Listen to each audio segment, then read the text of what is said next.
And I woke up one morning and I had this extremely bad pain in my back. And so I ask you to call an ambulance. You do. I get a blood test, I get painkillers, and I get a CAT scan. The whole bill costs $8,000 before insurance, and after insurance, it cost me $3,000. I thought I had good insurance. Yeah. That's what kicked me off to look into this. The problem I have with some of these arguments is people tend to look at one thing and they ignore any other factor or variable. I look at it as three levers. You have accessibility, cost, and quality of care.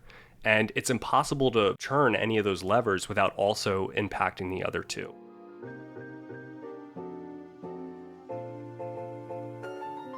Hey, what's up, guys? Welcome back to the Imagine Two People podcast, a place where we discuss ideas, issues, and imagine a better way forward. As always, I'm Josh. And I'm Anna. And today we are talking about the American healthcare system. And I'm a little nervous because I already know the comments are going to go crazy because no matter what you say about this, there's going to be a lot of people who disagree. It's so contentious. Right. It's always brought up in every political debate, even though most people never do anything about it. But it's a hot mess. It's a really big problem. Yeah. But most people don't understand how huge this industry is. It is the biggest industry in the U.S. The U.S. is the world leader in healthcare by far. It's the single biggest item on the federal budget. It's bigger than defense spending. It's bigger than Social Security. Medicare and Medicaid, I think, is roughly a third of the entire government's budget. Wow. It's the biggest employer. It has 20 million people that it employs. It's bigger than manufacturing, bigger than defense, bigger than transportation, the service industry. Total spending, it's the biggest industry in the world. It's $4.5 trillion with a T, and it's roughly $12,500 per person in the U.S. per year is spent on healthcare. So that's 2 to 5 times what is spent in most developed countries that were compared to pretty commonly, like the UK, Germany, France, Switzerland, etc. That's a lot of money. You know, there's a common meme online. I used to see a lot of those when I came to this country because the algorithm always targets you a certain way. But I used to see this thing, like if you live in the US and then you go back to your country of origin, you always do all the medical stuff in there because it's guaranteed going to be cheaper. So you go to the dentist, you go to the doctor, you do checkups, you do like your surgeries. Everything that you need to do doctor-wise, you do not do in the US because it's incredibly expensive. Well, yeah, it's a huge problem. The care is great. They're the world leader in prosthetics and pharmaceuticals and medical techniques and surgeries and cancer care. You can't beat the United States. They're the world leader in medical technology. But it's also the most expensive, right. And they also have pretty bad outcomes because the people are so sick all the time. Yeah. We're leading in obesity, we're leading in preventable diseases, we don't screen as much. Yes. So that's something to think about. We don't focus on preventative care as much as some other countries do, like Japan. And just reaction. Yeah, we treat things with pills and surgeries, essentially. Yeah. When you look at how expensive the healthcare is in the U.S., and you combine that with the fact that 65% of Americans are living paycheck to paycheck, most can't come up with $1,000 emergency expense, you understand why 2 out of 3 personal bankruptcies are from unexpected medical bills. Wow. That's problematic. That's a huge issue. Well, yeah, it's so insane to me. Like, I've been here for 6 years. It's going to be 6 years in a month. Hey. Yeah. And I couldn't believe when I discovered that you don't know the prices of things when you go to the hospital. When it's a surgery or, the ambulance, like we had to call an ambulance a few months ago, and we had no idea how much that would cost. And it was a 5-minute ride, literally a 5-minute ride. And it was thousands of dollars. Like, we had no idea. To tell everyone the story, I was on vacation with my family early this year, this past summer. And I woke up one morning and I had this extremely bad pain in my back. Like, I was like, am I dying? What's happening? And so I ask you to call an ambulance. You do. They show up. They take me to the hospital. It's like 4 minutes away. I get a blood test. I get painkillers. And I get a CAT scan. Those 3 things. I wait a couple hours. A doctor looks at my chart. He comes talk to me. The whole thing takes maybe, 5-minute conversation with the doctor. Yeah. And the whole, and he basically just told me, hey, go see a specialist. Yeah. I was like, oh, thanks, doctor. Yes. So imagine 2 hours in the hospital, those 4 things. The whole bill costs $8,000 before insurance, and after insurance, it cost me $3,000. I thought I had good insurance. Yeah. But it cost me $3,000. That's what kicked me off to look into this. And we're part of the group of people that actually, like, we save for this kind of situation. And it was a huge expense. It's just like, well, it basically like drains our savings for Yep. health things because I'm pregnant. So we're just like, this is the big event of the year. We're going to have a baby. So we're saving for the baby. And then it's like, boom, kidney stone. Nuts. It's absolutely, and Like not to thousands. mention after that, I had to go see a urologist because I'm Right. like, I got a kidney stone I got to take care of now, Yeah. and then I, had to get, what do you call it? Lithotripsy. They like try to like bust up the stone Yeah. and all that, which it went fine. I'm fine. But it was an obscene amount of money. I actually wondered, what does it cost the hospital to do all of these things? And you can look into this. There's a lot of public information on what it costs to run a hospital, what the physicians are charged per average, what's a blood test cost. A lot of this is standardized, like what's a typical blood panel, what's a CAT scan, things like that. And when you add up everything that I had that day for those 2 hours, it came out to roughly $1,100 plus or minus $200. Wow. And I was thinking, wow, it's 8 times that Yeah. is what they ended up charging me. And so I wanted to know why. I wanted to know what's the disconnect here? It seems like there's an obscene difference between what the hospital is actually operating at and what they're charging. Yeah. And I'm thinking, how can they not have a competitor that just comes in here and charges a much more reasonable price for this? Maybe Right. if it costs them $1,000, they charge $2,000, instead of $8. Yeah. But then I learned that there was this law that was passed in 1971. It was heavily lobbied for by the medical industry, Of course. mostly hospitals. And they were able to pass something called the Certificate of Need Law, which essentially means if you're a hospital and you want to start in an area, you have to file an application with the government. And if the government sees that there's an existing hospital in that area, you can't operate there because they said there's no need here. It's And like a little cartel of hospitals. it's a cartel of hospitals. Imagine if any other industry worked like that. Like, oh, there's this one restaurant that serves this whole city. Right. And if you want another one, you got to go a completely different place. Right. And if you want to what if their food sucks? And Yeah. what if it's too expensive? And Right. you say, I want to offer a better product at a better price. You can't. It's essentially the same reason why airport food is so expensive and it sucks. You go to the airport and they know they've got you there. And so you have these really long lines at the cheapest places and the food's terrible, but Right. what option do you have? Yes. So that's the Certificate of Need Law. That was 1971. And that was partially the reason. That's a big reason why hospitals are able to charge what they want, because they don't have to operate in a true free market. They have a little local monopoly and Right. they exploit that and they take advantage of that. I mean, when I learned like this kind of thing, it makes me think about all the people that will hear like, the healthcare system is so expensive. Oh, capitalism. I was just like, no, no, no, no. This is like an example of it's not really capitalism. It's the government influencing in capitalism. Because if you only, had free market, which like pure capitalism is just like you have something that I want and I'll give you whatever you want for it and we exchange goods. That's what it is. But when you have a law preventing a company to offer a service for cheaper or just to have competitors, then you are just getting in the way of capitalism, getting in the way of free market. So even if, like you said, a company with a good heart, just like, this is ridiculous, we want a better future for people that can't afford these prices, we're going to open a hospital with a cause, hospital with a cause, that's what it would be called. And then, they offer cheaper services. They can't by law. So it's not the market, it's the law. It's like the all these lobbyists, all these companies, they are the biggest companies in the country just advocating for their own interests, and the government just goes like, sure.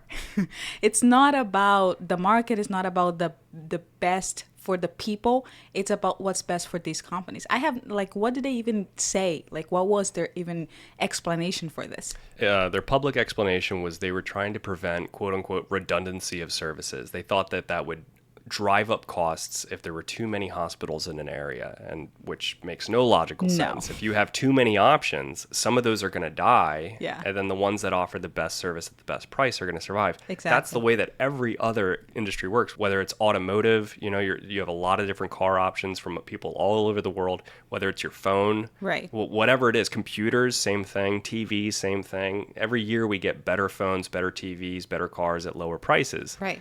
So that's the way it typically works if you allow free market to do its thing. The crazy thing is, if you look back far enough, it wasn't always like this. The prices for healthcare in the US weren't always obscene. They were actually pretty reasonable. Back in 1960, they were spending roughly 5% of GDP on healthcare in the US, which was super comparable to the other countries like Germany, Sweden, Switzerland, whatever.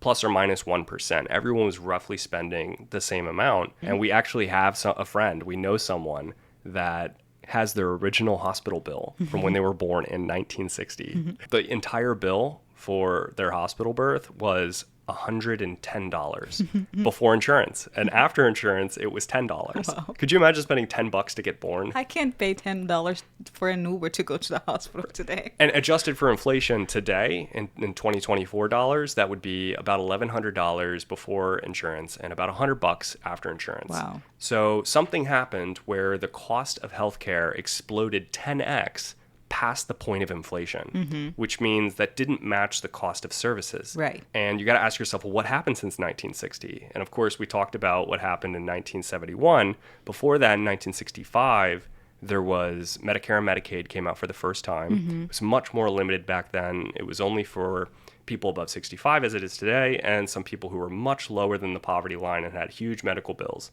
Each administration over the next like 10, 20, 30 years, they slowly started to expand that to include more and more Americans. And I think today back in 2010 with the Affordable Care Act, that essentially made it so that even if you're making 140% above the federal poverty limit, you're still getting Medicaid. Essentially, we're already in a state where we're getting closer and closer to universal health care. I think there's 8% of the population still not covered technically by any of those programs.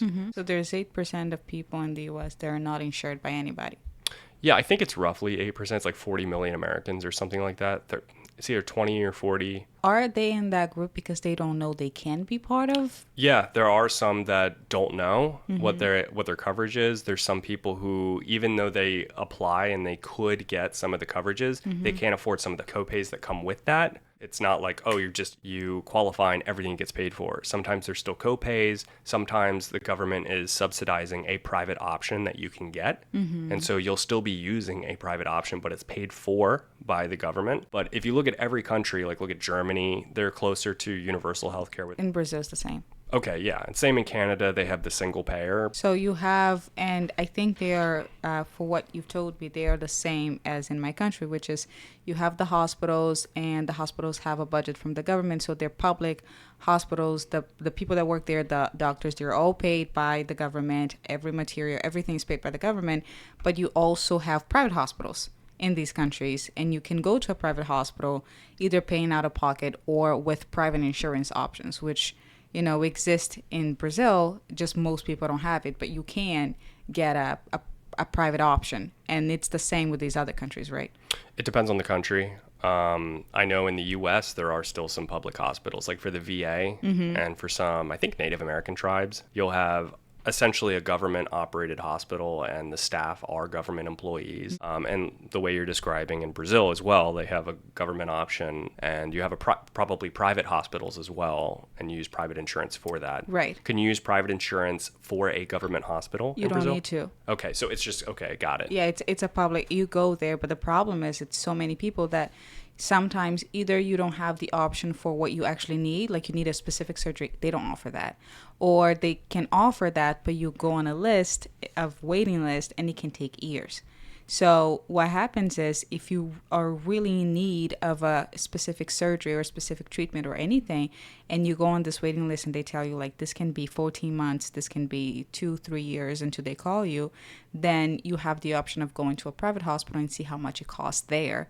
And you can raise that money, or you can get, private insurance and help you to pay for that in the private hospital. So we went all the way back to the 60s, and you're saying that in 65, that's when Medicaid and Medicare were created. So why does the price go up with those programs? I think it was mostly cost shifting, where the government could negotiate a better rate and a lower price for their public option. And so hospitals were incentivized to accept that lower price because it guaranteed they would get all the people that were on Medicare and Medicaid. So it was more customers, but then they had a much lower profit margin. In some cases, they were either breaking even or losing money. So they had to come up with that difference by charging the private option more. So anyone that had private insurance, suddenly your prices are getting inflated to cover the public insurance loss and profit. I see. So we're not paying the same, like whoever has a private insurance is paying more. Right. Oh, yeah. Yeah, it's more expensive. And that's the way it happens today with private insurance, where these private insurance companies can negotiate different rates. And so if you go to a hospital and you ask, how much is this knee surgery going to cost me? They could say,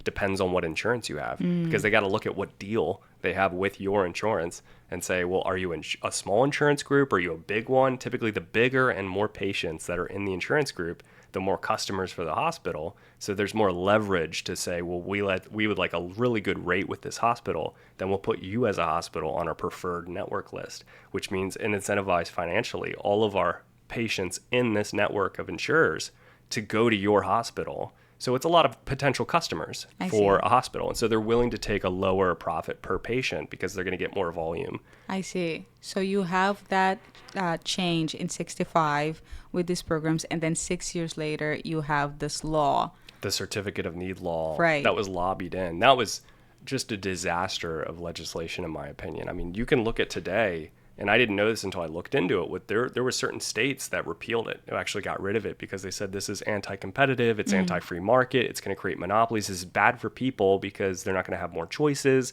The prices can be as high as hospitals want, and people will just have to pay it. So they got rid of it. And so, for example, in Texas and Arizona, the cost of a lot of these treatments and surgeries are a lot lower than the cost of a state where they do have Certificate of Need laws like California and New York. So let me show you here. I got a chart where I compiled some of the common procedures like an MRI, a CAT scan, a birth, a hip replacement, knee replacement, and you can look at what it costs on average in a hospital in a state that has a Certificate of Need law versus those that don't. And the ones that don't typically are between 30, 50, sometimes 60% cheaper to get them done. If you guys are watching on Spotify, I'm sorry because you're not going to be able to see this, but you just have to trust me. But it's not insignificant, spending another 60% on a knee surgery that's already $20,000. Right. That can be the difference between whether or not you can afford it. Yeah. There have been some states, like I said, they got rid of it, but most still have it today. So in my mind, that's a low-hanging fruit to get rid of so that you can encourage more competition. It's not going to fix things overnight, but it's going to allow a landscape where you can have eventually competitors with other hospitals getting built, with staff that can give you better care at a lower cost that's still profitable to the hospital, but they're able to undercut these overpriced hospitals out so that you're not paying this fake price that you end up paying to cover other people. I mean, it sounds so logical, even if, and it wouldn't happen overnight. Like hospitals take a while to build and it's a big investment. All these things cost a lot of money, but why is no politicians offering that as a choice? Like, let's take this law out and now open the free market so more people can come in, and it can't harm. Like this only benefits these companies, right? I think it's pretty rare for a politician to talk about this because most people don't know this law exists. Right. So there are still some politicians in these states locally who will repeal these laws, like what happened in Arizona and Texas. Like they'll do it, but I think the majority of politicians are still getting paid for, mostly in their campaigns, by these lobbying groups. Wow. We talked about this in a couple episodes ago. We talked about lobbying and how it's a multi-billion-dollar industry and it's funding all these campaigns, and it's impossible to truly and 100% prevent all this money flowing from the private sector into the public sector. Right. And we talked about why that's impossible to prevent. But that's what's happening today, is a lot of these politicians know that if they are to vote a certain way to get rid of that, you lose the healthcare industry. You could lose a huge donor to your reelection campaign. You might lose super PACs that are helping run a bunch of ads for you and a bunch of ads against your opponents. And usually the way things work in politics, unfortunately, is who has the most well-funded campaign. If you were to Google this today, if you were to go on YouTube and look up why is healthcare so expensive in the US, the top 20 hits are going to tell you why we just need universal healthcare. And if we just had universal healthcare, then everything would be fixed. And I would say, well, it would fix some things. It would fix accessibility. It would make it accessible for everyone. The problem I have with some of these arguments is people tend to look at one thing, their favorite thing, and they ignore any other factor or variable. I look at it as three levers. You have accessibility, cost, and quality of care. And it's impossible to turn any of those levers without also impacting the other two. Right. So if you start pulling the accessibility lever and you start increasing accessibility, you can do that. A lot of countries have done that, but you're also going to increase the cost and lower the quality of care. Because if it's more accessible, there's going to be a lot more people doing it, and it's got to be paid for by someone. It's usually paid for in taxes. And if you look at here, without prices changing, because adding universal healthcare isn't going to change the prices, it's just going to be a publicly funded option. You can run calculations, and people have done this, on exactly how much that would increase our federal taxes. So there was a study done by the Urban Institute in 2020. They estimated that a full single-payer system, which is also known as Medicare for All, basically expanding Medicare's coverage to anyone that wants it, would cost about $34 trillion to $40 trillion, kind of in that range, over 10 years. So that would increase federal taxes by between 60 and 70%. The Tax Foundation did a study in 2019 based on Bernie Sanders' campaign with the numbers that he used for Medicare for All, and they estimated the similar range of like 50 to 100% increase in taxes. And then finally, the Mercatus Center, which is a nonprofit research center, they did an estimation that it would be $32 trillion over the next 10 years, which is again like 80% to 100% more than what we're currently spending in taxes. Wow. That's three different sources. They all agree with a range, plus or minus $5 trillion, which sounds so crazy to say, yeah, plus or minus $5 trillion. But you can do the math. You how much are we spending per person? How much would it cost to fund that with taxes? And then you can get a pretty decent ballpark. And so you can get Medicare for All. You can get universal health care in the country. Are you willing to spend between 70 to 100% more in your federal taxes? And again, I come from a country that has socialized medicine. You go to public hospitals all the time. A lot of the times, you don't get what you need when you need it. Like, the lines are a lot longer. And that's something that would happen here, too. It is just going to happen. You go to the hospital for a lot more causes because it's free. Not now we think about, like, do I really need to go? Because it costs so much money that you think twice before you go to the hospital. So you have to think about how much more the hospitals could charge the private payers for a private option, because they already did that before. When you have 30% of the population using these programs, what if 80% of the population start using it? Like, how much more are we going to pay if we want that privately done? Exactly, and that's the three levers, right? If you increase accessibility, the cost will go up, most likely, and the quality of care will go down. You'll have longer wait lines. You might not have access to all of the latest and greatest treatments. If you're in some of these European countries and you can afford it, a lot of the time, especially with cancer treatment, they'll come to the United States to get the treatment done, because even though they have the public or the private option in their country, they don't have all of the greatest techniques and treatments. And something that a lot of people never consider on these models too, comparing to European countries like Scandinavian countries, and they always talk like, oh no, people pay more because they think it's worth it, that you pay more taxes but they're happy with what they're paying for, is that these countries are a lot smaller, and it's not only the size, it's how homogenous they are. They are a population that is very similar to each other. And the US, it's a completely different country from any other country in the world, because we have so many foreigners living in the country that come from all different backgrounds and all different needs. So it's very hard to apply the same rules for everybody, and everybody's paying the same, the government's favorite line, everybody paying their fair share. I hate that line so much. It makes no sense. Anyways, you have all these people that come from everywhere, and you can't really have the same culture of, we're all happy to pay more, we're all happy to do this, because it's harder to apply the same rule for a country that has over 300 million people, and those people come from everywhere in the world. Like, I am here. I'm not from here. Yeah, and Americans are fatter.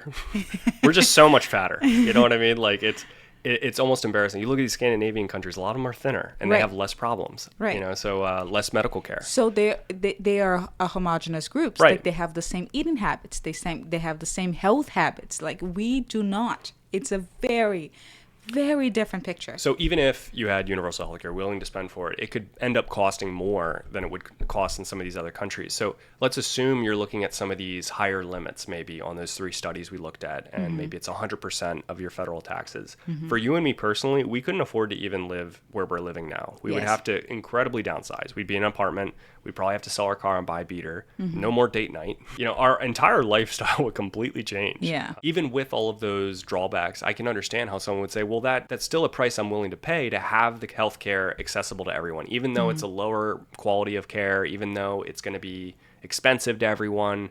It's the cost we have to pay to make this accessible for everyone. But I think people aren't being intellectually honest. When you YouTube this and you watch the top 20 videos and these documentaries from Vice or Vox or whatever, you're going to see one side of the story, and they're not going to look at the fact that the lines are so incredibly long. Some people die before they even get treatment. I have a chart here. This is from the Organization of Economic Cooperation and Development, OECD, and they collect wait lines for various procedures from various countries.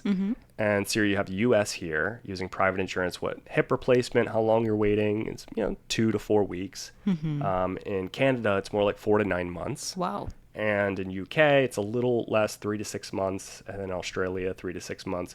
And that's a pretty similar time frame for knee replacements, for cataract surgery. And these are rich countries. Right. Hysterectomy, gallbladder surgery. It goes down. It lists a whole bunch. But basically, you're waiting a couple weeks in the US versus waiting quite a few months, sometimes up to a year in other countries, these Scandinavian countries. So this is what you need to consider, that if you are willing to pay more for the system, great. You also have to consider the unexpected happening to you, and you have to pay more for a private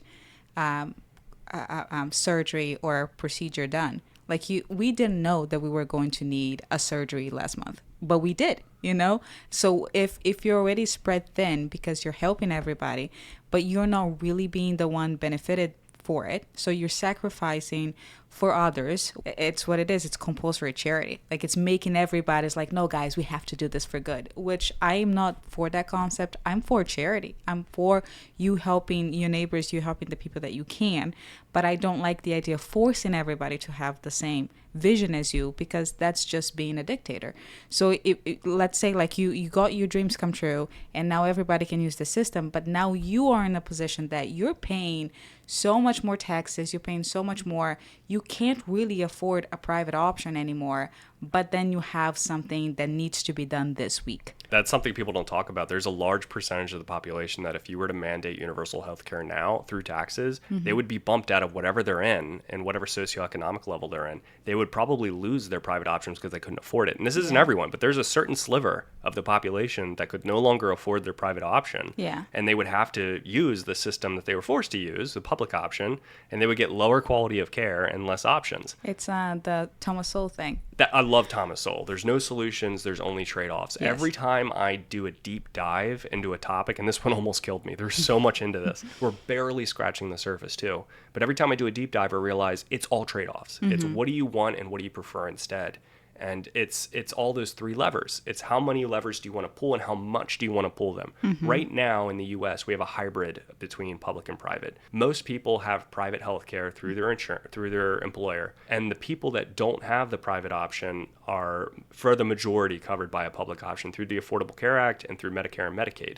But there's still a slice that aren't covered regardless. Right. And so that's the slice we're talking about. We're saying, let's just make healthcare available for everyone. And then what would be the cost of that?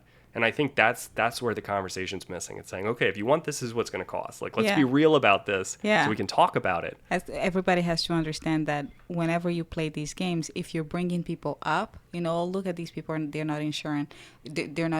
We're going to bring them up on this other alternative system. You need to understand that you're going to bring some people down. It's almost like do you call it a seesaw? Yeah. The thing that, So It's never like, let's just bring these people up and nothing else is going to happen. There's always something that is going to happen to other people. It's a transfer of well-being. There are some alternative options of funding a universal healthcare model other than just increasing taxes for everyone. If you were to allow competition, you would get lower overall costs. So that won't happen right away, but it could happen over a 10, 20-year period. When that happens, you could slowly start shifting the public option to allow more people to offset the cost savings that you've gotten from the lower costs. Right. Another thing is reducing or reallocating some of the federal budget into this. So for lack of a better word, you're trimming fat off of certain agencies and then reappropriating that into a public option or publicly funded private healthcare. So there's various ways of funding this. Is where is the money coming from?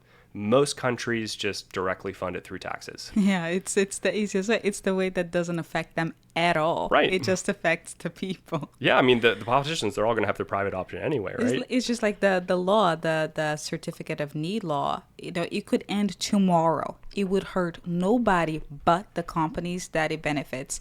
And the politicians that lose their lobbying. Exactly. So they if they could, like right now, they could sign this. It's a ridiculous law. It should not exist. But they don't because it doesn't benefit them. And then, what they do is just raise taxes to fund whatever they need to fund because they can't look at themselves and see like, we're wasting a lot of money. They waste a lot of money. Most of the federal government is a waste. It's hard to disagree, but yeah, no, I think that's a good place to end it too. We talked about the cost of healthcare. We talked about the history of how it got to this point, that it wasn't this way in 1960 and it slowly became so incredibly skewed today. And we talked about some paths forwards, some potential solutions to this problem. And again, we can't solve everything in one podcast, but I think these are at least some manageable reform steps that you could take, especially with certificate of need law. I still can't believe that's a thing. When I saw that, my jaw dropped to the floor. I'm like, wait, there's what in this country?